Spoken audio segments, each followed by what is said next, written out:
సదాశివసమారంభం శంకరాచార్య మధ్యమం అస్మదాచార్య పర్యంత వందే గురుం పరంపర. శ్రీ గురుభ్యో నమః. అందరికీ ముందుగా శ్రీ విశ్వావసునామ సంవత్సర శుభాకాంక్షలు.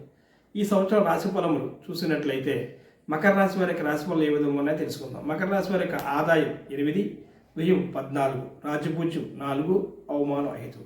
ఇక ఈ రాశి వారికి గ్రహ సంచారాన్ని మనం పరిశీలించినట్లయితే శని భగవానుడు సంవత్సరాంతము తృతీయ స్థానం అందు, అదేవిధంగా గురుడు షష్టమ స్థానం అందు, తదుపరి కొంతకాలం కర్కాటక రాశిలో సంచరించను. ఈ విధంగా గ్రహ సంచారాలు, రాహుకేతుల సంచారం కూడా వీరికి అనుకూలంగా ఉంటుంది. వీరికి ముఖ్యంగా శని సంచారం చాలా వరకు అనుకూలంగా ఉంటుందని చెప్పవచ్చును. మకర రాశి వారికి వృత్తి వ్యాపార వ్యవహారాలు చక్కగా ఉంటాయని చెప్పవచ్చును. ఆర్థికంగా ఆదాయం ఉంటుంది. సంతోషకరమైన జీవితాన్ని గడుపుతారు. బంధువులు, మిత్రులు, సోదరులు వీరి నుంచి సహాయ సహకారాలు అందుతాయి. బంధువర్గంలో కుటుంబం వారితో మంచి సత్సంబంధాలతో ఈ సంవత్సరం అంతా గడుపుతారని మనం చెప్పవచ్చును. ఇందువల్ల వీరికి ఏలినాటి శని ప్రభావం పూర్తిగా తొలగిపోతుంది. అందువల్ల కొంతవరకు శని తృతీయ స్థానంలో ఉండడం వల్ల శుభ ఫలితాలు ఇవ్వడం వల్ల వీరికి మంచి ఫలితాలు పొందే అవకాశాలు ఉన్నాయని మరొకసారి చెప్తున్నాను. ఇక విద్యార్థులకు వచ్చేప్పుడు కూడా మంచి ఫలితాలు పొందుతారు. ఇంకా ఉద్యోగం, వృత్తి వ్యాపారాలు చేసేవారు ఉన్నట్లయితే వారి ఉద్యోగస్తులకు ప్రమోషన్లు, బదిలీలు, వేతన పంపు ఇటువంటి అవకాశాలు వీరికి కనిపిస్తున్నాయి. కొద్దిపాటి పనిలో ఒత్తిడి ఉన్నప్పటికీ అది పెద్దగా మనం పరిగణలో తీసుకోవాల్సిన అవసరం ఏమీ లేదు. ఇక వేతన పెంపు అంటే ఆదాయం పెరుగుతుంది, దాంతో కూడా బదిలీ వస్తుంది లేదా పదవుల్లో జరుగుతుంది. కాబట్టి ఉద్యోగస్తులందరూ కూడా ఆనందదాయకంగా ఉంటారు. వ్యవసాయదారులకు వచ్చేటికి పంటల్లో అధిక లాభాలు వస్తాయి వీరికి.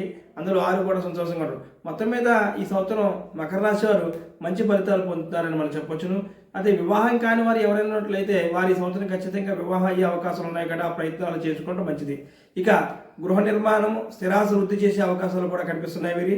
అంటే వీరికి ఆదాయం అధికంగా ఉంది. అందువల్ల ఈ అధికమైన ఆదాయం గృహ నిర్మాణంలో కానీ, స్థిరాస్తి వృద్ధి చేయడంలో కానీ ఖర్చు పెట్టే అవకాశాలు మనకి ఎక్కువగా కనిపిస్తున్నాయి.